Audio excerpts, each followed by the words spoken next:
Video like जरूर कर लीजिए और ऐसे वीडियो लगातार फ्री में पाने के लिए चैनल को तुरंत सब्सक्राइब कर लीजिए और बेल आइकन को जरूर टैप कर लीजिए ताकि आगे भी सारे वीडियो आपको मिलते रहे। यूट्यूब में फॉलो करते हैं तो प्लीज ये वाला फ्री टेलीग्राम चैनल जरूर ज्वाइन करिएगा। सारे नोटिफिकेशन सारे अपडेट यहीं पे आते हैं, ध्यान रखिए। नमस्कार दोस्तों, आप सभी का स्वागत है स्टडी फॉर एग्जाम्स में। सबसे पहले जो टॉपिक हम लोग आज देखेंगे, प्रस्तावित खेल आयोजक कौन सा खेल कहां पर आयोजित किया जाएगा उसको हम लोग देखेंगे। आईसीसी पुरुष टी20 विश्व कप 2026 का जो आयोजन होगा वो भारत और श्रीलंका जो है संयुक्त रूप से इसका आयोजन करेंगे। आईसीसी टी20 विश्व कप 2028 का जो आयोजन होगा वो ऑस्ट्रेलिया और न्यूजीलैंड जो है संयुक्त रूप से इसका आयोजन करेंगे। आईसीसी पुरुष टी20 विश्व कप 2030 का आयोजन जो है भारत, आपका आयरलैंड, इंग्लैंड और स्कॉटलैंड जो है इसका आयोजन करेंगे। आईसीसी पुरुष एक दिवसीय विश्व कप 2027 जो आयोजित होगा वह दक्षिण अफ्रीका, जिम्बाब्वे और नामीबिया जो है संयुक्त रूप से इसका आयोजन करेंगे। आईसीसी पुरुष एक दिवसीय विश्व कप 2031 का जो मेजबान होगा वह भारत और बांग्लादेश जो है संयुक्त रूप से इसका मेजबान देश रहेगा। 10वां फीफा महिला विश्व कप फुटबॉल 2027 का आयोजन जो है यह ब्राजील में आयोजन इसका किया जाएगा। 23वां फीफा फुटबॉल विश्व कप 2026 का जो मेजबानी करेगा वह अमेरिका, मैक्सिको और कनाडा जो संयुक्त रूप से इसकी मेजबानी करेगा। 19वां एशियन फुटबॉल 2027 का जो आयोजन किया जाएगा यह सऊदी अरब में किया जाएगा। 16वां पुरुष हॉकी विश्व कप 2026 जो है यह बेल्जियम और नीदरलैंड में जो है आयोजित किया जाएगा। 34वां ग्रीष्मकालीन ओलंपिक खेल 2028 जो आयोजित होगा ये लॉस एंजलिस जो अमेरिका में स्थित है वहां पर इसका आयोजन किया जाएगा। 35वां ग्रीष्मकालीन ओलंपिक खेल 2032 जो है ब्रिस्बेन ऑस्ट्रेलिया में इसका आयोजन किया जाएगा। 25वां शीतकालीन ओलंपिक खेल 2026 मिलान कार्टिना यह इटली में इसका आयोजन किया जाएगा। इसके अलावा चौथा ग्रीष्मकालीन युवा ओलंपिक खेल जो है आयोजित होगा डकार जगह है सेनेगल, वहां पर इसका आयोजन किया जाएगा। 23वां राष्ट्रमंडल खेल 2026 जो है ग्लासगो स्कॉटलैंड में आयोजित होगा। ये बेहद इंपॉर्टेंट आपका है, ग्लासगो स्कॉटलैंड में आपका आयोजन किया जाएगा 23वां राष्ट्रमंडल खेल 2026। 20वां एशियाई खेल 2026 जो है नागोया ये आपके जापान में आयोजित होगा। 21वां एशियाई खेल जो आयोजित होगा ये दोहा कतर में होगा 2030 में। और 22वां एशियाई खेल 2034 जो आपका रियाद सऊदी अरब में इसका आयोजन होगा। और विश्व बैडमिंटन चैंपियनशिप 2026 से आपके भारत में इसका आयोजन किया जाएगा। ये जो कुछ महत्वपूर्ण खेल थे जो आगामी किस वर्ष में कहां पर आयोजित होगा उसको हम लोग देख लिए हैं। अगला जो टॉपिक आईपीएल 2025 जो आयोजित हुआ था उसके बारे में देख लेते हैं। टोटल 10 टीमों ने जो है प्रतिभाग लिया था और आईपीएल 2025 में जो सबसे महंगे खिलाड़ी जो नीलामी बिके थे वह ऋषभ पंत बिके थे और इसे जो है लखनऊ वर्ल्ड टीम ने खरीदा 27 करोड़ रुपए में। ऋषभ पंत सबसे महंगे खिलाड़ी बिके थे 2025 में। आईपीएल 2025 का जो फाइनल मुकाबला खेला गया था अहमदाबाद के नरेंद्र मोदी स्टेडियम में रॉयल चैलेंजर्स बेंगलुरु और पंजाब किंग्स 11 के मध्य खेला गया था, जिसमें 18 साल में जो है पहली बार आरसीबी जो टीम ने जो है पहली बार आईपीएल का खिताब जीता है। और जीते वाली टीम अर्थात रॉयल चैलेंजर बेंगलुरु को जो 20 करोड़ रुपए मिला जीत के रूप में, और विजेता जो पंजाब किंग्स थी उसको 12.5 करोड़ रुपए पुरस्कार रूप में दिया गया था।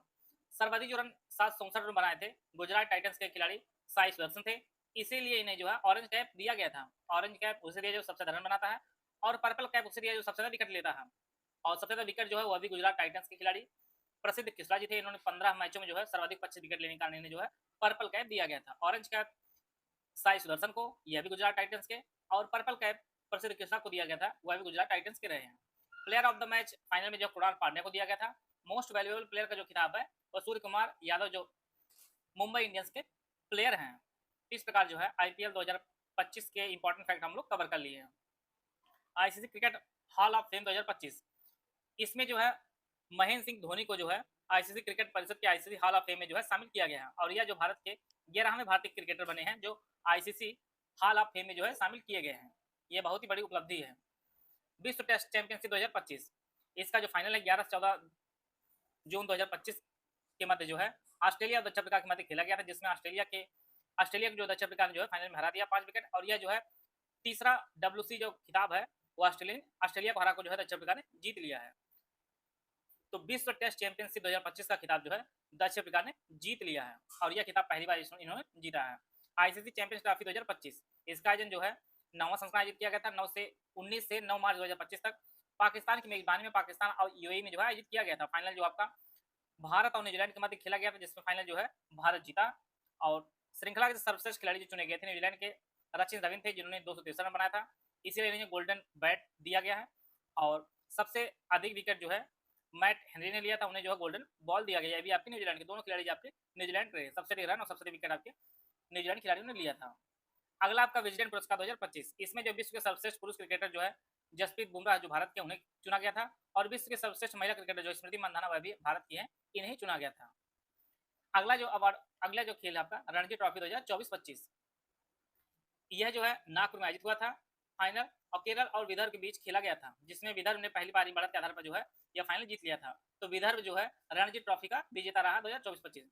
विजय हजारे ट्रॉफी जो 24-25 का जो फाइनल था, यह कर्नाटक और विदर्भ के मध्य खेला गया था, जिसमें कर्नाटक ने जो है फाइनल जीत लिया है, और यह जो है इसका 5वीं बार जो है ट्रॉफी जीता है कर्नाटक। 2025 से यूपीपीएससी बीयू प्री 2025 के लिए कंप्लीट बैच हमारा स्टार्ट किया जा रहा है। यह जो बैच हमारा दोनों भाषाओं में आपको उपलब्ध होगा।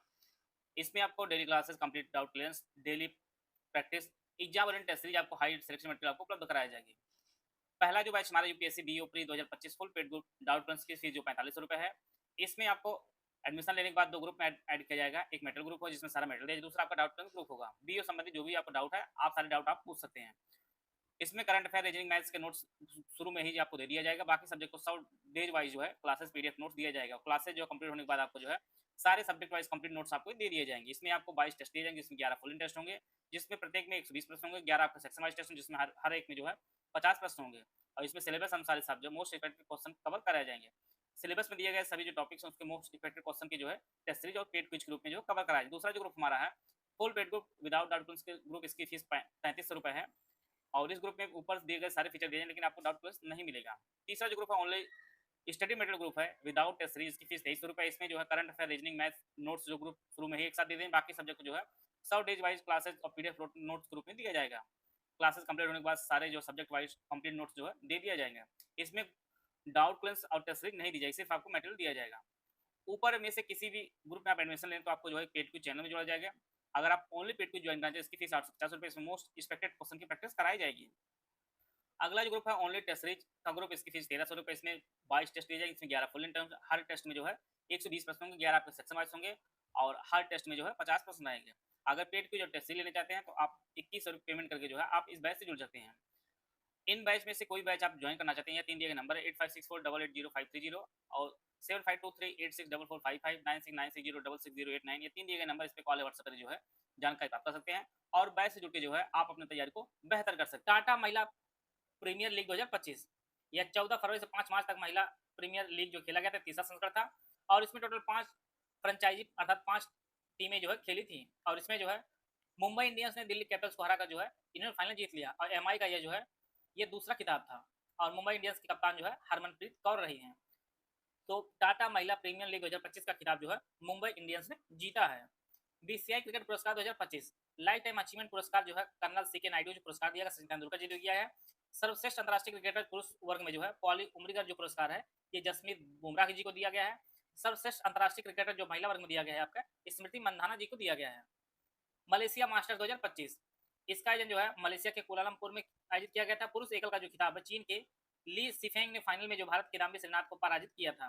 तो मलेशिया मास्टर 2025 में पुरुष वर्ग में जो है चाइना के ली सिफेंग ने जीता है, और महिला एकल का खिताब चीन की बांग झीमी ने अपने देश की जो है हानियों को पराजित किया है। अर्थात मलेशियाई मास्टर्स में पुरुष और महिला वर्ग दोनों में जो है चीन की जो विजेता रहे हैं।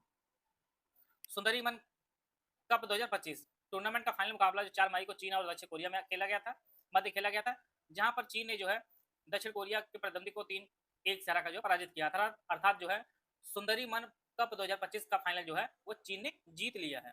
Syed Modi international badminton tournament जो आयोजित किया गया था लखनऊ में आयोजित किया गया था। इसमें पुरुष एकल विजेता जो है लक्ष्य सेन रहे भारत के, और महिला एकल विजेता जो है पीवी सिंधु रही हैं, वह भी भारत के। तो Syed Modi international badminton tournament जो आपके लखनऊ में आयोजित किया गया था। नॉर्वे शतरंज टूर्नामेंट 2025, नॉर्वे के मैग्नस कार्लसन ने अमेरिका के खैवियानो कारुआनो को जो पराजित किया था। तो नॉर्वे शतरंज टूर्नामेंट 2025 जो है ये मैग्नस कार्लसन ने जीता है।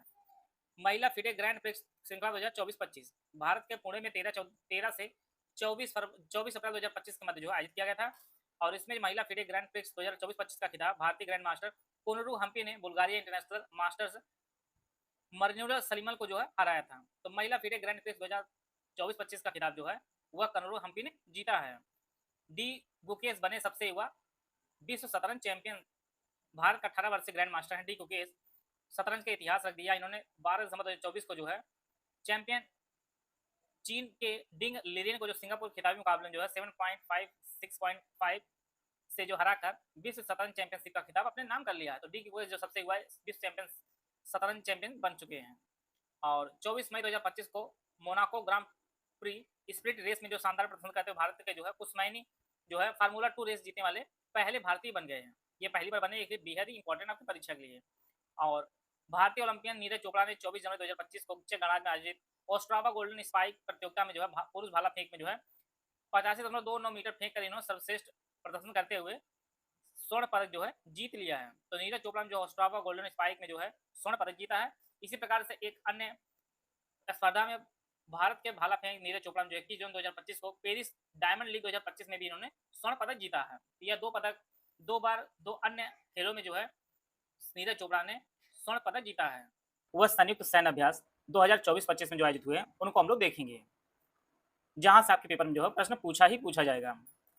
15वां नोमैडिक एलिफेंट 2025 इसका जो आयोजन है यह भारत और मंगोलिया की जो सेना है वह सैन्य अभ्यास में जो है शामिल हुई थी। और इसका जो आयोजन है यह उलान बटोर मंगोलिया में यहाँ पर जो है आयोजन इसका किया गया था और इसमें जो है थल सेनाओं ने भाग लिया था। अगला जो है आपका 8वां शक्ति अभ्यास 2025। यह जो अभ्यास है यह भारत और फ्रांस की सेनाओं ने इसमें प्रतिभाग किया था और यह जगह है ला कैवेलरी जो फ्रांस में स्थित है, वहां पर इसका आयोजन किया गया था और यह आपका एक थल सेना अभ्यास है। इसी प्रकार से पहला टाइगर क्लॉ 2025 यह जो है अभ्यास यह भारत और अमेरिका की सेनाओं ने भाग लिया था इसमें और यह थल सेना अभ्यास है, पहला टाइगर क्लॉ 2025। अगला जो अभ्यास है 22वां खान क्वेस्ट 2025 यह जो है बहुराष्ट्रीय अभ्यास था और यह जो है मंगोलिया में आयोजित किया गया था और यह जो इसमें थल सेनाओं ने भाग लिया था, 22वां खान क्वेस्ट। इसी प्रकार से तीसरा प्रहार 2000 अभ्यास 2025 यह जो भारतीय सेना द्वारा आयोजित किया गया था और इसमें जो पश्चिमी बंगाल में जो तीसरा फील्ड फायरिंग रेंज में इसका आयोजन किया गया था और इसमें जो है थल सेना ने भाग लिया था, तीसरा प्रहार अभ्यास 2025। इसी प्रकार से डेजर्ट फ्लैग 10 अभ्यास यह जो बहुराष्ट्रीय अभ्यास है और इसका जो आयोजन है यह संयुक्त अरब अमीरात में आयोजित किया गया था और यह जो एक वायुसेना अभ्यास था। डेजर्ट फ्लैग 10 2025 जो है यह बहुराष्ट्रीय अभ्यास है और यह संयुक्त अरब अमीरात में आयोजित किया गया था और यह आपका एक वायुसेना अभ्यास है। छठा डस्टलिक अभ्यास 2025 यह जो है भारत और उज्बेकिस्तान की सेनाएं जो है इसमें प्रतिभाग लेती हैं और इस बार जो इसका आयोजन पुणे में आयोजित किया गया था और यह एक थल सेना अभ्यास है, छठा डस्टलिक अभ्यास 2025। चौथा टाइगर ट्रायम्फ 2025 यह जो भारत और अमेरिका की सेनाएं जो इसमें प्रतिभाग लेती हैं और यह एक थल सेना अभ्यास है और 2025 में जो इसका आयोजन है वह विशाखापट्टनम इसका आयोजन किया गया है, चौथा टाइगर ट्रायम्फ 2025। 14वां इंद्र 2025 अभ्यास जो है यह भारत और रूस की सेनाओं को मध्य आयोजित किया गया है और यह नौसैनिक अभ्यास और इसका जो आयोजन 2025 में आपका चेन्नई में इसका आयोजन किया गया है। प्रचंड प्रहार अभ्यास 2025 भारतीय सेनाओं के बीच यह आयोजित किया गया था, प्रचंड प्रहार अभ्यास 2025 और यह अरुणाचल प्रदेश में आयोजित किया गया था। इसमें जो है भारतीय सेना जो है इसमें मेजबानी करती हैं। प्रचंड प्रहार अभ्यास 2025 यह अरुणाचल प्रदेश में आयोजित किया गया था। एकेमी अभ्यास 2025 यह भारत और तंजानिया के मध्य आयोजित होता है और यह हिंद महासागर में आयोजित किया गया है और यह आपका नौसैनिक अभ्यास एकेमी अभ्यास 2025। 12वां खंजर अभ्यास 2025 यह भारत और किर्गिस्तान के मध्य आयोजित किया जाता है, खंजर अभ्यास। और 12वां संस्करण जो है आपके बिश्केक किर्गिस्तान में जो है आयोजित किया गया था और यह आपका एक थल सेना अभ्यास है। ट्रोपेक्स अभ्यास 2025 यह आपका नौसैनिक अभ्यास है और भारतीय नौसेना जो है इसको आयोजित की थी और यह हिंद महासागर में आयोजित किया गया था। ट्रोपेक्स अभ्यास 2025। 23वां वरुण अभ्यास 2025 यह भारत और फ्रांस के मध्य आयोजित किया जाता है वरुण अभ्यास और 2023-25 में जो आपका 23वां वरुण अभ्यास आयोजित किया गया था अरब सागर में और यह जो है एक नौसैनिक अभ्यास है। वरुण अभ्यास 2025 भारत और फ्रांस के मध्य आयोजित किया गया था। सी ड्रैगन अभ्यास 2025 बहुराष्ट्रीय गुयाम तट पश्चिमी प्रशांत महासागर के तट पर जो इसका आयोजन किया गया था। यह जो है बहुराष्ट्रीय अभ्यास है और यह आपका नौसेना अभ्यास है। छठा धर्म गार्जियन एक्सरसाइज 2025 यह जो भारत और जापान की सेनाओं को मध्य आयोजित किया जाता है और इस बार जो है जापान में आयोजित किया गया था और यह आपका थल सेना अभ्यास है, धर्म गार्जियन। इसी प्रकार से 30 साइक्लोन एक्सरसाइज 2025 ये भारत और मिस्र की सेनाएं इसमें प्रतिभाग लेती हैं और इस बार जो राजस्थान के महाजन फील्ड फायरिंग रेंज में इसका आयोजन किया गया है और यह आपका एक थल सेना अभ्यास है, 30 साइक्लोन एक्सरसाइज 2025। यह जो है कुछ प्रमुख अभ्यास हैं। इसी में से एक अभ्यास और बचा हुआ है, 13वां एक्वेरियन एक्सरसाइज 2025 ये जो भारत और मालदीव के मध्य आयोजित किया जाता है और 2025 में इसका आयोजन मालदीव में हुआ था और यह आपका एक थल सेना अभ्यास है। तो दो कुछ जो प्रमुख परीक्षा के लिए इंपॉर्टेंट थे आपका संयुक्त सेना अभ्यास उनको हम लोग कवर कर लिए हैं। लोकसभा चुनाव 2024 में हुए थे, परीक्षा दृष्टि थोड़ा सा इंपॉर्टेंट यह भी है। लोकसभा चुनाव 2025 जो है क्रम के अनुसार देखा जाता है 18वां जो है लोकसभा चुनाव आयोजित किया गया है। परीक्षण सीधे पूछ सकता है कितने चरणों में आयोजित किया गया था, टोटल जो है 7 चरणों में आयोजित किया गया था। चुनाव आयोग का जो टैग लाइन थे, चुनाव का पर्व देश का गर्व, जो इसके टैग लाइन थी।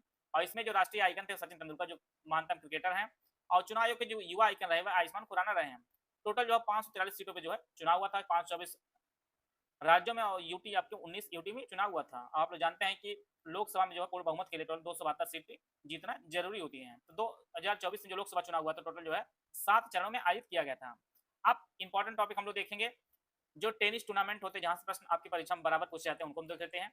विंबलडन 2025, इसमें जो पुरुष एकल का जो खिताब है इटली के प्लेयर है, खिलाड़ी हैं यानिक सिनर, इन्होंने जो है जीत लिया प्रतियोगिता विंबलडन 2025 पुरुष एकल का खिताब। और इन्होंने हराया किसे? स्पेन के कार्लोस अल्कराज हैं, इन्होंने जो है हराकर यानिक सिनर ने जो है विंबलडन 2025 पुरुष एकल का खिताब जीता। आप लोग चाहे विजेता हो चाहे उप विजेता हो, उनके देश को भी आप लोग ध्यान देते चलिएगा। सिनर जो है इटली के हैं और स्पेन के आपके कार्लोस अल्काराज जो आपके स्पेन के हैं।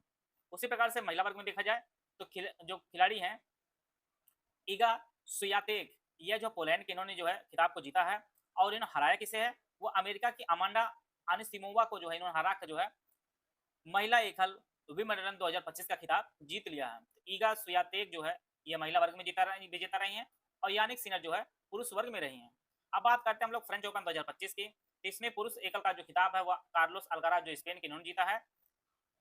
और इन्होंने जो है यानिक सिनर को जो है हराया है, और जो इटली के खिलाड़ी हैं। तो फ्रेंच ओपन को जो पुरुष वर्ग में कार्लोस अल्काराज ने जीता है। और महिला वर्ग में बात की जाए तो यह जो है कोको गॉफ जो है यह यूएसए के हैं, इन्होंने बेलारूस की आर्यना साबालेंका को जो हराया है। तो महिला वर्ग में कोको गॉफ और पुरुष वर्ग में जो है कार्लोस अल्काराज ने फ्रेंच ओपन 2025 का खिताब जीता है। ऑस्ट्रेलियन ओपन 2025 की बात की जाए तो यानिक सिनर ने जो है पुरुष वर्ग में जीता है, और इन्होंने जो है जर्मनी के अलेक्जेंडर ज्वेरेव को हराया है। और वहीं पे महिला वर्ग की बात की जाए तो अमेरिका की टेनिस खिलाड़ी मेडिसन कीज ने जो है बेलारूस की अरीना साबालेंका को हराया है। तो ऑस्ट्रेलियन ओपन 2025 के पुरुष वर्ग में यानिक सिनर ने जीता है, और महिला वर्ग में जो है मेडिसन कीज ने जीता है। तो जानते हैं कि नोबेल पुरस्कार जो है वह 1901 में शुरू किया गया था, और पहले 5 क्षेत्रों में दिया था, लेकिन 1968 में जो है स्थापित किया गया कि अर्थशास्त्र में भी दिया जाएगा। अब वर्तमान टोटल जो है कुल 6 क्षेत्रों में दिया जाता है। एक बार हम सबको नाम को देख लेते हैं। भौतिकी क्षेत्र में जो दिया गया है वह जॉन जे हॉपफील्ड और जेफरी ई हिल्टन को दिया गया है भौतिक के क्षेत्र में। वही बात करते हैं रसायन के क्षेत्र में। तो रसायन के क्षेत्र में जो है 3 लोगों को दिया गया है, डेविड बेकर, डेमिस हसाबिस और जॉन एम जंपर, इनको दिया गया है। और परीक्षा दृष्टि से देखा जाए तो यह भी पूछा जाता है कि भौतिक के क्षेत्र में किस खोज के लिए दिया गया है। तो मूलभूत खोजों और आविष्कारों के लिए जो कृत्रिम लर्निंग को जो है सक्षम बनाते हैं, इसके लिए दिया गया भौतिक क्षेत्र में। वहीं पर रसायन क्षेत्र में जो है डेविड बेकर दिया गया है कंप्यूटेशनल प्रोटीन डिजाइन करने के लिए। और अगला जो आपका चिकित्सा क्षेत्र में जो दिया गया है वह विक्टर एम्ब्रोस और गैरी रोकेन को दिया गया है माइक्रो आरएनए खोज और पोस्ट ट्रांसमिशन के लिए दिया गया है, और यह आपके चिकित्सा क्षेत्र में दिया गया है। इसी प्रकार साहित्य के क्षेत्र में जो दिया गया है वह दक्षिण कोरिया की लेखिका हैं, इनका नाम हान कान है। हान कान हान कांग जो इनका नाम है, और यह जो है दक्षिण कोरिया की हैं। इन्हें जो है दिया गया है साहित्य का नोबेल पुरस्कार। अब बात करते हैं शांति का पुरस्कार। तो यह जो है जापान का एक संगठन है निहोक हिदांक्यो। इस संगठन के महासचिव ताशिको ये सब हैं, लेकिन जो दिया गया वो संस्था को दिया गया है निहोन हिदांक्यो, ये जो संगठन है इसको दिया गया है। इसी प्रकार से अर्थशास्त्र में जो है 3 लोगों को दिया गया है, Daron Acemoglu, Simon Johnson, James A Robinson, इनको जो है अर्थशास्त्र रूप में दिया गया है। तो यह जो है 6 क्षेत्रों में आप जानते हैं कि नोबेल पुरस्कार दिया जाता है। विशेष रूप से जो एकल है उनको विशेष रूप ध्यान दीजिएगा। अकेले यही एक साहित्य वाला पाई है, बाकी जो आपका शांति वाला मिला है वह निहोन हिदांक्यो जो है ये जापान की संस्था है, इसको दिया गया है। अब अगला हम लोग देखते हैं 70वां जो राष्ट्रीय फिल्म पुरस्कार दिया गया है 2024 में, उनको हम लोग देख लेते हैं। इसमें जो सर्वश्रेष्ठ फीचर फिल्म का जो पुरस्कार मिला गया है वह मलयालम फिल्म है अट्टम, उसे दिया गया है। सर्वश्रेष्ठ अभिनेता का जो पुरस्कार ऋषभ शेट्टी को दिया गया जो कांतारा फिल्म में जो इन्होंने अभिनय किया है। सर्वश्रेष्ठ अभिनेत्री का जो पुरस्कार वह नित्या मेनन और मानसी पारे को जो है संयुक्त रूप से दिया गया है। सर्वश्रेष्ठ निर्देशक का जो पुरस्कार सूरज बड़जात्या को ऊंचाई फिल्म के लिए दिया गया है। सर्वश्रेष्ठ हिंदी फिल्म जो चुनी गई वह गुलमोहर चुनी गई है। और सर्वश्रेष्ठ सहायक अभिनेत्री जो है ये नीना गुप्ता जी को दिया गया है पुरस्कार। और सर्वश्रेष्ठ सहायक अभिनेता जो है पवन मल्होत्रा जी को दिया गया है। सर्वश्रेष्ठ गायक का जो पुरस्कार है अरिजीत सिंह को दिया गया है। और Dada Saheb Phalke life time achievement जो अवार्ड है, जो काफी बार परीक्षा में पूछा जाता है, यह जो इस बार मिथुन चक्रवर्ती जी को दिया गया है। इस प्रकार जो है राष्ट्रीय फिल्म जो 77वां राष्ट्रीय फिल्म पुरस्कार 2024 में दिया गया था, उसमें जो अट्टम फिल्म जो है ये सर्वश्रेष्ठ फीचर फिल्म का पुरस्कार जीती है। और ऋषभ शेट्टी सर्वश्रेष्ठ अभिनेता और नित्या मेनन और मानसी पारेख जो है सर्वश्रेष्ठ अभिनेत्री का पुरस्कार जीती हैं। वर्तमान में जो मुख्य चुनाव आयुक्त हैं वह आपके ज्ञानेश कुमार जी हैं, जो भारत के जो है 26वें मुख्य चुनाव आयुक्त बने हैं, काफी चर्चा में भी रहे हैं। और अन्य जो चुनाव आयुक्त होते हैं वर्तमान में वह आपके विवेक जोशी और सुखबीर संधू हैं। आप तो जानते हैं कि चुनाव आयुक्त जो है 3 सदस्यीय आयोग है, इसमें एक चेयरमैन होते हैं, अध्यक्ष होते हैं और 2 आपके अन्य सदस्य होते हैं। तो अन्य जो चुनाव आयुक्त हैं ये आपके विवेक जोशी और सुखबीर संधू हैं। अगला आपका मुख्य न्यायाधीश जो सर्वोच्च न्यायालय के वर्तमान में है वह बी.आर. गवाई जी हैं और यह भारत के जो है 52वें मुख्य न्यायाधीश हैं। वर्तमान महान्यायवादी कौन है जिन्हें हम अटॉर्नी जनरल ऑफ इंडिया के नाम जानते हैं, वह आपके आर वेंकटरमण जो है ये भारत के 16वें महान्यायवादी हैं और इनके सहयोग के लिए जो है सॉलिसिटर जनरल ऑफ इंडिया होते हैं, जिनका नाम तुषार मेहता है। तुषार मेहता जो है सॉलिसिटर जनरल ऑफ इंडिया हैं वर्तमान में। राष्ट्रीय हरित न्यायाधिकरण के जो अध्यक्ष हैं वह न्यायमूर्ति प्रकाश श्रीवास्तव जी हैं, जो राष्ट्रीय हरित न्यायाधिकरण के अध्यक्ष हैं। राज्यसभा में उपसभापति जो है हरिवंश नारायण सिंह हैं। वर्तमान में जो राज्यसभा में सभापति नहीं है, क्योंकि वर्तमान में जो है उपराष्ट्रपति का जो पद है वह वर्तमान में खाली है। जयदीप धनखड़ जी ने अपना त्यागपत्र दे दिया है, इसलिए उपराष्ट्रपति जो पद है वह खाली चल रहा है इस टाइम। राज्यसभा के महासचिव जो हैं वह प्रमोद चंद्र मोदी हैं और राज्यसभा में जो नेता विपक्ष हैं वह मल्लिकार्जुन खड़गे जी हैं। वहीं पर राज्यसभा में जो नेता सत्ता पक्ष हैं वह जेपी नड्डा जी हैं। इसी प्रकार से 18वीं लोकसभा के जो अध्यक्ष चुने गए हैं वह ओम बिरला जी चुने गए हैं और लोकसभा में जो नेता विपक्ष हैं वह राहुल गांधी जी हैं। लोकसभा के जो महासचिव हैं वह उत्पल कुमार सिंह हैं। वही बात करते हैं वर्तमान जो हमारे राष्ट्रपति हैं वह द्रौपदी मुर्मू जी हैं और प्रधानमंत्री नरेंद्र मोदी को आप सभी लोग जानते हैं। नियंत्रक एवं महालेखा परीक्षक जिसे हम लोग कैब के नाम से जानते हैं, यह वर्तमान संजय मूर्ति जी हैं। संजय मूर्ति जो है वह नियंत्रक एवं महालेखा परीक्षक हैं। सर्वोच्च सेनापति आप लोग जानते हैं कि राष्ट्रपति होता है और उस पद पे जो है द्रौपदी मुर्मू जी हैं। वायुसेना अध्यक्ष वर्तमान में अमरप्रीत सिंह जी हैं। नौसेना अध्यक्ष जो है ये दिनेश कुमार त्रिपाठी जी हैं और थल सेना जो अध्यक्ष हैं, थल सेना अध्यक्ष ये आपके उपेंद्र द्विवेदी जी हैं। और इन सबको साथ में लेकर चलने वाला जिससे हम लोग चीफ ऑफ डिफेंस स्टाफ जिससे हम लोग सीडीएस का नाम जानते हैं वह लेफ्टिनेंट जनरल अनिल चौहान जी हैं। जो सीडीएस हैं वर्तमान में वह अनिल चौहान जी हैं। मुख्य आर्थिक सलाहकार जो भारत सरकार के हैं वह आपके अनंत नागेश्वरम जी हैं। इसी प्रकार से प्रधान वैज्ञानिक सलाहकार जो भारत सरकार के हैं वह अजय कुमार जी हैं। केंद्रीय सतर्कता आयुक्त सीवीसी जो वर्तमान में है वह प्रवीण कुमार श्रीवास्तव जी हैं। केंद्रीय जांच ब्यूरो के प्रमुख जो है वह प्रमोद सूद जी हैं और मुख्य सूचना आयुक्त सीआईसी जो है वह हीरालाल सामरिया हैं। इसी प्रकार से इंटेलिजेंस ब्यूरो के जो निदेशक हैं वह तपन कुमार डेका जी हैं और रिसर्च एंड एनालिसिस विंग के जो प्रमुख हैं वह पराग जैन बनाए गए हैं। इसी प्रकार से राष्ट्रीय जांच एजेंसी जिसे हम लोग एनआईए के नाम जानते हैं, इसके जो महानिदेशक हैं वह सदानंद वसंत दांते जी हैं और भारत के मुख्य सूचना आयुक्त सीआईसी जो है आपके हीरालाल सामरिया जी हैं। इसी प्रकार से नीति आयोग की बात करें, नीति आयोग का गठन आप जानते हैं कि 1 जनवरी 2015 को गठन इसका किया गया था और प्रधानमंत्री जो इसके अध्यक्ष होते हैं तो नरेंद्र मोदी जी इसके अध्यक्ष हैं। उपाध्यक्ष जो नीति आयोग के सुमन कुमार बेरी जी हैं और सीईओ जो है नीति आयोग के जो आपका बीवीआर सुब्रमण्यम जो है यह वर्तमान में सीईओ है नीति आयोग के। यूपीएससी के जो चेयरमैन है वह अजय कुमार जी हैं और 23वें विधि आयोग के जो अध्यक्ष बनाए गए हैं वह दिनेश माहेश्वरी बनाए गए हैं और 22वें कौन थे वह ऋतुराज अवस्थी जी थी। तो 23वें ज्यादा इंपॉर्टेंट है, इनका नाम दिनेश माहेश्वरी है और 22वें जो आपके ऋतुराज अवस्थी जी हैं। इसी प्रकार से राष्ट्रीय महिला आयोग के जो अध्यक्ष अब वर्तमान में बनाई गई हैं, वर्तमान में है इस पद पर, वह विजया रहाटकर जी हैं। ये परीक्षा दृष्टि काफी इंपॉर्टेंट है। राष्ट्रीय पिछड़ा आयोग के जो अध्यक्ष बनाए गए वह हंसराज गंगाराम अहिर जी हैं और 7वें वेतन आयोग के अध्यक्ष जो है अशोक कुमार माथुर जी हैं। इसी प्रकार से वर्तमान में लोकपाल जो है वह अजय मानिक राव खानविलकर जी हैं और 16वें जो वित्त आयोग के अध्यक्ष बनाए गए हैं वह अरविंद पनगड़िया जी हैं और 15वें जो अध्यक्ष थे वह एनके सिंह थे। तो 16वें भी याद रखिएगा अरविंद पनगड़िया और 15वां भी आप लोग याद करिएगा एनके सिंह जी हैं। राष्ट्रीय अनुसूचित जनजाति आयोग के जो अध्यक्ष हैं वो अंतर सिंह आर्य हैं। इसी प्रकार से राष्ट्रीय अनुसूचित जाति आयोग के जो अध्यक्ष हैं वो किशोर मकवाना जी हैं। राष्ट्रीय मानवाधिकार आयोग के जो अध्यक्ष हैं वह वी रामा सुब्रमण्यम है, जो यह जो है राष्ट्रीय मानवाधिकार के 9वें जो है अध्यक्ष हैं। राष्ट्रीय बाल अधिकार संरक्षण आयोग के जो अध्यक्ष हैं वो प्रियांक कानूनगो जी हैं। राष्ट्रीय अल्पसंख्यक आयोग के अध्यक्ष सरदार इकबाल सिंह लालपुरा जी हैं। सेबी जो वर्तमान जो चेयरमैन है, जिसे हम लोग भारतीय प्रतिभूति एवं विनिमय बोर्ड के नाम जानते हैं, वो आपका तुहिन कांत पांडे जी हैं, जो सेबी जो चेयरमैन हैं। केंद्रीय फिल्म प्रमाणन बोर्ड के जो अध्यक्ष हैं वह रविंद्र भाकर हैं, और भारतीय दूरसंचार विनियामक प्राधिकरण, जिसे हम लोग ट्राई के नाम जानते हैं, अनिल कुमार लोहाटी जो इसके चेयरमैन हैं। इसी प्रकार से राष्ट्रीय विशिष्ट पहचान प्राधिकरण के जो सीईओ बनाए गए हैं वह भुवनेश कुमार बनाए गए हैं। ये अभी हाल ही में नियुक्ति होती है, अभी आपकी परीक्षा दृष्टि इंपॉर्टेंट है।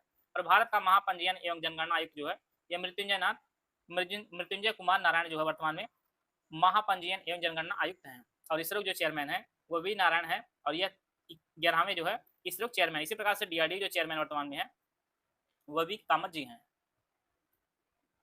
समीर वी कामत इनका नाम है, जो आपके डीआरडीओ के चेयरमैन हैं। इसी प्रकार से अंतर्राष्ट्रीय नियुक्ति के बारे में बात करें तो अंतर्राष्ट्रीय क्रिकेट परिषद जिसे हम लोग आईसीसी नाम जानते हैं, इसके जो चेयरमैन है वह अमित शाह जी के पुत्र जयशाह हैं, और यह भारत के हैं। अंतर्राष्ट्रीय क्रिकेट परिषद के जो सीईओ हैं वह जियोफ एलार्डिस हैं। इसी प्रकार से अंतर्राष्ट्रीय हॉकी महासंघ एफआईएच के जो चेयरमैन है वह मोहम्मद तैयब इकराम है, और फीफा के जो चेयरमैन है वो आपके जियानी इन्फेंटिनो, यह इटली स्विट्जरलैंड के हैं। अंतर्राष्ट्रीय मुक्केबाजी संघ के जो चेयरमैन है वह लवलीना बोर्गहेन है, और बीसीसीआई जो चेयरमैन वर्तमान में है वह रोजर बिन्नी है, जो बीसीसीआई के वर्तमान चेयरमैन है। भारतीय पुरुष क्रिकेट टीम के जो चेयरमैन है वह गौतम गंभीर हैं, और भारतीय रिजर्व बैंक के जो वर्तमान गवर्नर है वह संजय मल्होत्रा जी हैं, और ये 26वें चेयरमैन हैं। आरबीआई गठन आप लोग जानते हैं कि आरबीआई जो स्थापना हुई थी 1 अप्रैल 1935 को हुई थी।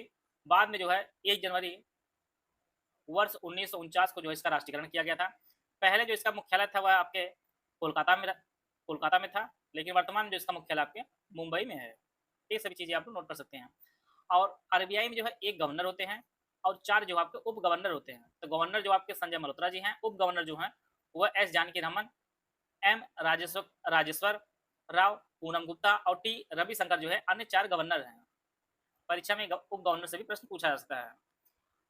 महासचिव जो है संयुक्त राष्ट्र संघ के वो एंटोनियो गुटेरेस हैं, जो पुर्तगाल के हैं, और 80वें संयुक्त राष्ट्र महासभा सत्र के जो अध्यक्ष चुने गए हैं वह एनालेना बैरबॉक जो जर्मनी के हैं। 80वें जो है संयुक्त राष्ट्र महासभा सत्र के जो चेयरमैन बनाए गए हैं वह एनालेना बैरबॉक बनाए गए हैं, और जो 79 थे उनका नाम फिलेमोन यंग था, और ये आपके कैमरून के थे। चाहे 79 पूछे चाहे आपका 80 पूछे, दोनों आप लोग नोट कर सकते हैं, दोनों परीक्षा से इंपॉर्टेंट है। 14वें जो अध्यक्ष बनाए गए विश्व बैंक के वह अजय बंगा है, या भारतीय अमेरिकी हैं अजय बंगा जी, जो विश्व बैंक के चेयरमैन हैं। प्रबंध निदेशक जो अंतर्राष्ट्रीय मुद्रा कोष के आईएमएफ के वह क्रिस्टीना जॉर्जिवा है, और ये आपकी बुल्गारिया की है। इसी प्रकार से विश्व व्यापार संगठन के जो महानिदेशक वर्तमान में है वह WTO है, इनका नाम नगोजी अकोंजो इवेरा है, और यूनेस्को के जो महानिदेशक हैं उनका नाम आद्रे अजोले जो फ्रांस के हैं। इसी प्रकार से खाद्य एवं कृषि संगठन के जो महानिदेशक हैं उनका नाम क्यू डोंगेओ, ये आपके चीन के हैं। खाद्य एवं FAO के जो महानिदेशक हैं क्यू डोंगेओ, ये आपके चीन के हैं। यूनिसेफ के जो प्रमुख हैं वो कैथरीन रसेल हैं, ये आपके अमेरिका की हैं। इसी प्रकार से विश्व स्वास्थ्य संगठन WHO के जो महानिदेशक हैं वह टेड्रोस अधानोम है। विश्व स्वास्थ्य संगठन के जो महानिदेशक हैं वह टेड्रोस अधानोम है। इसी प्रकार से नाटो के जो महासचिव हैं वह मार्क रूटे हैं नीदरलैंड के, और एशियाई विकास बैंक के जो अध्यक्ष वर्तमान में वो मसातो कांडा जो जापान के हैं। इंटरपोल के जो अध्यक्ष हैं वह अहमद नसीर अल राइसी जो UAE के हैं, इंटरपोल के चेयरमैन इस टाइम। अंतर्राष्ट्रीय न्यायालय के जो अध्यक्ष हैं वो बुजी इकासावा जो जापान के हैं। इसी प्रकार से न्यू डेवलपमेंट बैंक NDB की जो चेयरमैन है वो डिल्मा रूसेफ हैं, ये आपके ब्राजील के हैं। तो यह जो कुछ प्रमुख नियुक्ति थी। कुछ और इंपॉर्टेंट करंट अफेयर आपकी परीक्षा में पूछा सकता है, उनको हम देख लेते हैं हम लोग। 76वां गणतंत्र दिवस मनाया गया आपका 2025 में। इसमें जो है मुख्य अतिथि जो रहे हैं 2025 में वो प्रबोतो सुबियांतो रहे हैं, ये आपके इंडोनेशिया के राष्ट्रपति रहे हैं। ये बेहद ही इंपॉर्टेंट है आपकी परीक्षा की दृष्टि से। और गणतंत्र दिवस 2025 की थीम जो रही है वो स्वर्णिम भारत विरासत और विकास की थीम रही है। सर्वश्रेष्ठ झांकी का जो पुरस्कार मिला है वह उत्तर प्रदेश की झांकी को मिला है। इसी प्रकार कुछ इंपॉर्टेंट करंट अफेयर देख लेते हैं हम लोग। बाघ गणना रिपोर्ट 2022। भारत में बाघों की जो कुल संख्या हो गई वहाँ पे 3682 हो गई है, और यह पूरे विश्व के 75% बाघ जो है भारत में ही निवास करते हैं। और बाघों जो अधिकतम संख्या है वह हमारे जो प्रदेश आपका मध्य प्रदेश है, यहाँ पर 785 बाघ सबसे अधिक अन्य राज्यों की तुलना में। उसके बाद स्थान आता है आपका कर्नाटक का, जहाँ 563 बाघ है। फिर आपका उत्तराखंड तीसरा स्थान 560 बाघ के साथ, और महाराष्ट्र आपका 444 बाघ के साथ चौथे स्थान पर है। तो सबसे अधिक बाघ वाला जो राज्य है आपको मध्य प्रदेश, फिर कर्नाटक, फिर उत्तराखंड, फिर आपका महाराष्ट्र है। अब बात करते हैं उत्तर प्रदेश की, तो उत्तर प्रदेश जो बाघों की संख्या हो गई है वह है आपकी 222 हो गई है। अगर टाइगर रिजर्व की स्थिति में देखा जाए, सबसे अधिक जो टाइगर रिजर्व सबसे अधिक जो बाघ है आपके जिम कॉर्बेट टाइगर रिजर्व में सबसे अधिक बाघ हैं, और ये आप जानते हैं उत्तराखंड में है। और सबसे अधिक जो बाघ आपके 260 बाघ आप जिम कॉर्बेट टाइगर रिजर्व में है। ऊपर वाले राज्य के रूप में है, नीचे आपके टाइगर रिजर्व के रूप में है सबसे अधिक। और आप लोग जानते हैं कि 29 जुलाई जो है अंतर्राष्ट्रीय बाघ दिवस मनाया था, ये भी एक दिवस के रूप से काफी इंपॉर्टेंट है। और इनकी बाघों की संख्या को बढ़ाने के लिए उद्देश्य से जो 2010 में रूस के सेंट पीटर्सबर्ग में जो है टाइगर समिट हुआ था, और जो टारगेट दिया गया था भारत ने वो टारगेट काफी पहले ही पूरा कर लिया था, और भारत सरकार ने वर्ष 1973 में जो है प्रोजेक्ट टाइगर की जो है शुरुआत की थी। अब बात करते हैं हम लोग उत्तर प्रदेश के बारे में। उत्तर प्रदेश में टोटल जो है 4 टाइगर रिजर्व हैं, Pilibhit tiger reserve, Dudhwa tiger reserve, आपका अमानगढ़ और रानीपुर टाइगर रिजर्व। टोटल जो है 4 टाइगर रिजर्व है उत्तर प्रदेश में। अब पूरे भारत की बात की जाए तो भारत में टोटल जो है वर्तमान में 58 टाइगर रिजर्व है। जो नवीनतम उनको हम लोग देख लेते हैं। रानीपुर टाइगर रिजर्व आपका उत्तर प्रदेश में है। वीरांगना दुर्गावती टाइगर रिजर्व आपके मध्य प्रदेश में है। धौलपुर करौली टाइगर रिजर्व आपके राजस्थान में है। गुरु घासीदास तिमोर पिंगला टाइगर रिजर्व आपके छत्तीसगढ़ में है। रातापानी टाइगर रिजर्व आपके मध्य प्रदेश में है। और माधव टाइगर रिजर्व आपके मध्य प्रदेश में है। तो जो नवीनतम है वो किस राज्य में है वो है आपके लिए जरूरी है।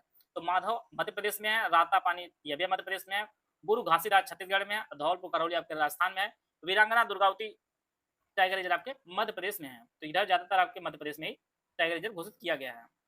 वहीं बात करते हैं सबसे बड़ा जो टाइगर रिजर्व है ये आपके Nagarjuna Srisailam tiger reserve ये आपके तेलंगाना में है। सबसे छोटा की बात की जाए तो बोर जो महाराष्ट्र वर्धा में स्थित है, यह सबसे छोटा टाइगर रिजर्व है। कुछ जीआई टैग को हम लोग देख लेते हैं।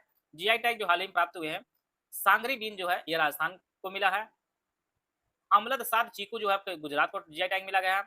सौदागिरी ब्लॉक पोट्री आपके अहमदाबाद में। पारंपरिक पोशाक रिगनाई पचरा जो है त्रिपुरा को मिला है। सितार और तानपुर आपके महाराष्ट्र को जीआई टैग मिला गया है। कुंभकोणम पान का पत्ता जो है तंजावुर तमिलनाडु को दिया गया है। थोवलाई फूल माला आपके कन्याकुमारी को दिया गया है। विलो बैट जम्मू कश्मीर को जीआई टैग दिया गया है। हैंडलूम उत्पाद रिंडिया ये आपके मेघालय को जीआई टैग दिया गया है। इसी प्रकार से सहनाई जो जीआई टैग मिला बनारस को, और घरचोला साड़ी जो पारंपरिक हस्तशिल्प है यह गुजरात को दिया गया है जीआई टैग के रूप में। इसी प्रकार से पश्मीना ऊन आपके लद्दाख को दिया गया है। अजरक प्रिंट जो है यह गुजरात को जीआई टैग दिया गया है। साजिश क्राफ्ट जो आपको मथुरा को दिया गया है। जनजाति पोशाक जिसका नाम रिगनाई पचरा या त्रिपुरा को दिया गया है। इसी प्रकार से बांसुरी जो है पीलीभीत को दिया गया है। गोंड पेंटिंग जो है मध्य प्रदेश को जीआई टैग दिया गया है। और तिरंगा बर्फी आपके वाराणसी को दिया गया है। अगर जीआई टैग उत्तर प्रदेश में देखा जाए तो सबसे अधिक जो जीआई टैग मिला है ये आपके वाराणसी को ही मिला है। आइए कुछ और इंपॉर्टेंट फैक्ट हम देख लेते हैं। 2024-25 में जो प्रमुख समझौते हुए हैं किस देश के साथ हुए हैं उनको हम लोग देखते हैं। ऊर्जा क्षेत्र में सहयोग को बढ़ावा देने के लिए भारत ने जो है डेनमार्क से समझौता किया है। सीमा पार बिजली पारेषण अवसंरचना विकसित करने के लिए जो भारत ने नेपाल से समझौता किया है। वैज्ञानिक अनुसंधान के क्षेत्र में सहयोग के लिए भारत ने इटली के साथ समझौता किया है। सुप्रीम कोर्ट के बीच न्यायिक सहयोग बढ़ाने के लिए भारत ने नेपाल के साथ समझौता किया है। आपदा प्रबंधन और सांस्कृतिक आदान प्रदान के लिए भारत ने जो है चिली के साथ समझौता किया है। जल स्वच्छता स्वास्थ्य क्षेत्र में सहयोग को बढ़ावा देने के लिए भारत ने जो है नेपाल के साथ समझौता किया है। रक्षा और व्यापार समझौतों को बढ़ावा देने के लिए भारत ने न्यूजीलैंड के साथ समझौता किया है। लिथियम अन्वेषण और खनन में सहयोग को मजबूत प्रदान करने के लिए जो है भारत ने अर्जेंटीना के साथ समझौता किया है।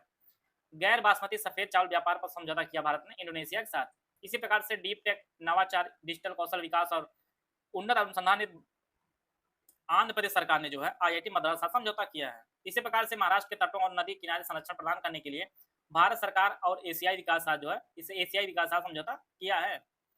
इसी प्रकार से भारतीय नौसेना के साथ विद्युत प्रणोदन प्रणाली के लिए जो है भारत ने युक्त के साथ समझौता किया है। और रक्षा सहयोग और सैन्य संबंधों पर समझौता जो भारत ने अल्जीरिया के साथ समझौता किया है। तो यह जो है भारत के द्वारा कुछ प्रमुख जो समझौते किए गए हैं उनको हम लोग देख लिए हैं। यहाँ पर एक छोटे सा इंपॉर्टेंट टॉपिक जो बाद आपकी परीक्षा में पूछा सकता है उसको हम लोग यहीं देख लेते हैं। आप लोग जानते हैं सेवन सिस्टर्स के नाम से आप जानते हैं जो पूर्वोत्तर में हमारी है। तो यह जो है उनमें आपका अरुणाचल प्रदेश शामिल है, असम शामिल है, मेघालय है, त्रिपुरा है, मिजोरम है, मणिपुर है और नागालैंड है। इन सातों को जो है सेवन सिस्टर नाम जाना जाता है। यहाँ बताने से भी इतना पर्पज है, इनकी राजधानी अक्सर पूछी जाती है। तो अरुणाचल प्रदेश जो राजधानी है ये आपकी ईटानगर है। इसी प्रकार से असम की जो राजधानी है वह है असम की जो राजधानी वह दिसपुर है।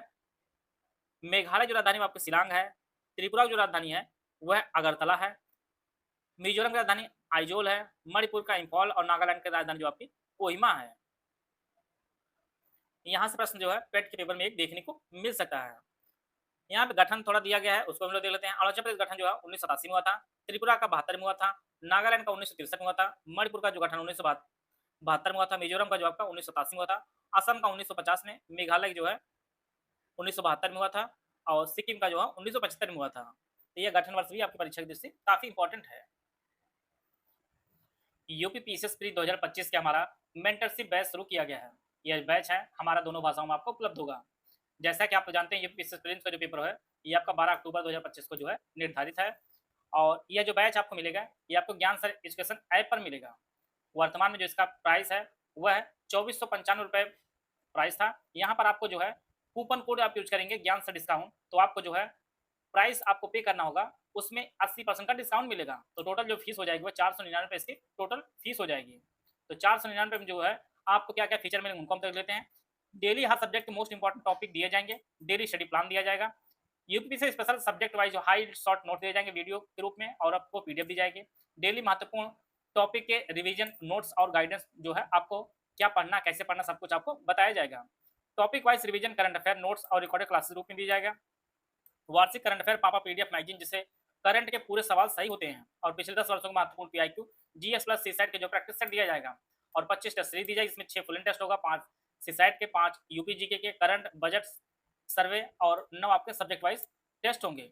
टोटल करंट अफेयर की मंथली वाइज जो है क्वेश्चन प्रैक्टिस कराया जाएगा। यूपी करंट अफेयर की जो मंथ वाइज जो है क्वेश्चन प्रैक्टिस कराई जाएगी। अब इसकी जो वैलिडिटी होगी वो यूपी पीसी 2025 जो है के एग्जाम तक इसकी वैलिडिटी होगी। तो यह जो बैच आप जो है ज्ञान सर एजुकेशन ऐप पर आपको यह बैच मिलेगा। इसे आप गूगल प्ले स्टोर से जाकर ज्ञान सर एजुकेशन ऐप पर जो है पीसीएस प्री 2025 सेक्शन में जाकर आप ज्ञान sir discount coupon code use करके जो है 499 पे करके जो है आप इस बैच से जुड़ सकते हैं। अगर आपको ज्ञान सर का गाइडेंस और लास्ट मिनट टिप्स और मोटिवेशन और एससीएस टीम और डेली बेसिस पे डाउट क्लियरेंस आपको चाहिए तो आप जो है 1000 रुपये और देकर एससीएस टेलीग्राम मेंटरशिप ग्रुप जो ज्वाइन कर सकते हैं। अगर आप यह मेंटरशिप आप ज्वाइन करना चाहते हैं तो 856488053075238644559696906608 ये 3 दिए गए नंबर है। इसको जो है ज्वाइन करने के लिए इस पे कॉल व्हाट्सएप करके जो है जानकारी प्राप्त कर सकते हैं। अगर आप जो है गाइडेंस लेना चाहते हैं और डाउट क्लियरेंस ज्वाइन करना चाहते हैं तो इसके लिए आप 1000 अलग पे करके जो है आप इस बैच से जुड़ सकते हैं। यहाँ पर कुछ प्रमुख मोबाइल ऐप हैं जो हाल ही में लॉन्च किए गए हैं, उनको हम लोग देख लेते हैं। बच्चों को नियमित टीकाकरण को बेहतर बनाने के जो है राइज ऐप शुरू किया गया है, लॉन्च किया गया है उत्तर प्रदेश सरकार द्वारा। टिकट बुकिंग प्रक्रिया को आसान बनाने के लिए जो है स्व रेल ऐप लॉन्च किया गया है भारतीय रेल द्वारा। आर्थिक और वित्तीय डाटा तक पहुंच प्रदान करने के लिए आरबीआई डाटा पोर्टल लॉन्च किया गया है भारतीय रिजर्व बैंक द्वारा। निवेशक म्यूचुअल फंड में अपने निवेश को ट्रैक करने के लिए मित्र पोर्टल लॉन्च किया गया है सेबी द्वारा। भगोड़ों को पकड़ने के लिए एसबीआई का एक पोर्टल है भारत पोल पोर्टल और इसे जो है गृह मंत्री अमित शाह ने लॉन्च किया है। सार्वजनिक वितरण प्रणाली को आधुनिक बनाने के लिए स्कैन पोर्टल लॉन्च किया गया। उपभोक्ता मामले एवं खाद्य मंत्रालय द्वारा इसको शुरू किया गया स्कैन पोर्टल को। इसी प्रकार से अधिकारियों को आधुनिक बनाने एवं युद्ध स्तर के लिए तैयार करने के लिए एकलव्य पोर्टल लॉन्च किया गया है भारतीय सेना द्वारा। अपने आपूर्ति श्रृंखला प्रबंधन प्रणाली को आधुनिक बनाने के लिए अन्य तरह पोर्टल लॉन्च किया गया है भारतीय खाद्य निगम एफसीआई द्वारा इसे लॉन्च किया गया। संज्ञान ऐप लॉन्च किया गया भारतीय सुरक्षा बल द्वारा। सारथी 2.0 ऐप को लॉन्च किया गया सेबी द्वारा और प्रवाह पोर्टल जो लॉन्च किया गया है आरबीआई द्वारा। परीक्षा में सीधे पूछेगा कि प्रवाह पोर्टल किसने लॉन्च किया है तो आरबीआई लॉन्च किया गया। संज्ञान पोर्टल भारतीय रेलवे सुरक्षा बल ने इसे लॉन्च किया है। प्रमुख अंतर्राष्ट्रीय सम्मेलन को हम देख लेते हैं। सबसे पहला जो सम्मेलन देखेंगे 51वां G7 शिखर सम्मेलन 2025 कानान एक्सिस कनाडा में इसका आयोजन किया गया था और यह तो 51वां हुआ। 52वां जो आपका होगा ये फ्रांस 2026 में इसका आयोजन होगा और 2025 में आयोजन हुआ था 51वां। यह आपका कानान एक्सिस ये आपका कनाडा में स्थित है। 46वां आसियान शिखर सम्मेलन 2025 जो आयोजित किया गया था वह 26-27 मई 2025 को कुआलालंपुर मलेशिया में इसका आयोजन किया गया था। विश्व हाइड्रोजन शिखर सम्मेलन का आयोजन 20 मई 2025 को रॉटरडैम जो नीदरलैंड में है वहां पर इसका आयोजन किया गया था। और जैसा कि आप लोग जानते हैं कि भारत जो है 2047 तक स्वतंत्र ऊर्जा प्राप्त करने और 2070 तक जो है शुद्ध शून्य कार्बन उत्सर्जन तक लक्ष्य पहुंचने का लक्ष्य है। यह लक्ष्य बेहद इंपॉर्टेंट 2070 वाला भी और 2047 वाला भी है। लेकिन शुद्ध शून्य कार्बन उत्सर्जन का जो लक्ष्य कई बार परीक्षा में पूछा भी गया है, आगे की आपके लिए भी इंपॉर्टेंट है। विश्व आर्थिक मंच की 55वीं जो बैठक आयोजित हुई 2025 में हुआ 20 से 24 जनवरी 2025 तक। यह जो है दावोस जो स्विट्जरलैंड है वहां पर इसकी बैठक आयोजित की गई थी विश्व आर्थिक मंच की। 9वीं क्वाड विदेश मंत्री जो बैठक आयोजित की 2025 में 21 जनवरी 2025 को वाशिंगटन डीसी अमेरिका में जो इसका आयोजन किया गया था। आप लोग जानते हैं क्वाड जो है 4 देशों का एक समूह है। इसमें भारत, ऑस्ट्रेलिया, अमेरिका और जापान जो है ये 4 देश सम्मिलित हैं। 9वां G20 शिखर सम्मेलन 2024 आयोजन जो है 18 से 19 नवंबर 2024 को रियो डी जेनेरियो में इसका आयोजन किया गया था। और 20वां जो आपका सम्मेलन होगा ये आपका इसकी जो मेजबानी 2025 में करेगा वो आपका दक्षिण अफ्रीका जो है G20 शिखर सम्मेलन 2025 की मेजबानी आपका दक्षिण अफ्रीका करेगा। इसी प्रकार से संयुक्त राष्ट्र का 29वां जलवायु परिवर्तन सम्मेलन COP29 का जो आयोजन है वह 11-12 नवंबर 2024 को बाकू अजरबैजान में किया गया था। और COP30 जो आयोजित होगा 2025 में ये बेलेम शहर ब्राजील में इसका आयोजन किया जाएगा। तो दोनों याद कर लीजिए, 29वां आपका बाकू में, 30वां आपका ब्राजील, बेलेम शहर ब्राजील, वहां पे 2025 में आयोजन किया जाएगा। इसी प्रकार से 16वां ब्रिक्स शिखर सम्मेलन 2024 का जो आयोजन किया गया है वह 22 से 24 अक्टूबर 2024 को कजान शहर रूस में इसकी आयोजन किया गया है। और अध्यक्षता जो है रूसी राष्ट्रपति व्लादिमीर पुतिन ने इसकी अध्यक्षता की है। 17वां ब्रिक्स का सम्मेलन जो है प्रधानमंत्री नरेंद्र मोदी जो है 6 से 7 जुलाई 2025 को रियो डी जेनेरियो ब्राजील में जो इसका आयोजन किया गया है। 17वां ब्रिक्स का सम्मेलन 16वां जो हुआ था कजान रूस में हुआ था, 17वां आपका ब्राजील में हुआ था रियो डी जेनेरियो में, जिसमें भारत प्रधानमंत्री नरेंद्र मोदी ने इसमें जो है प्रतिभाग किया था। एससीओ के शासनाध्यक्षों की परिषद की 23वीं बैठक, इसका आयोजन जो है 15-16 अक्टूबर 2024 को इस्लामाबाद पाकिस्तान में इसका आयोजन किया गया था। 34वां नाटो शिखर सम्मेलन 2024 9 से 11 जुलाई 2024 को वाशिंगटन डीसी में इसका आयोजन किया गया था। और 35वां जो 2025 में होगा हेग नीदरलैंड में इसका आयोजन किया जाएगा। 2027 में 11वें विश्व जल मंच की जो मेजबानी करेगा वह सऊदी अरब करेगा। और 2024 में जो है 10वां विश्व जल मंच की मेजबानी किया था बाली इंडोनेशिया कर रहा था। तो यह जो है कुछ महत्वपूर्ण जो है सम्मेलन रहे हैं। इसी प्रकार से कुछ राष्ट्रीय सम्मेलन को देख लेते हैं हम लोग। 18वां प्रवासी भारतीय दिवस जो मनाया गया है यह है इस बार भुवनेश्वर ओडिशा में आयोजित किया गया है 8 से 10 जनवरी 2025 तक।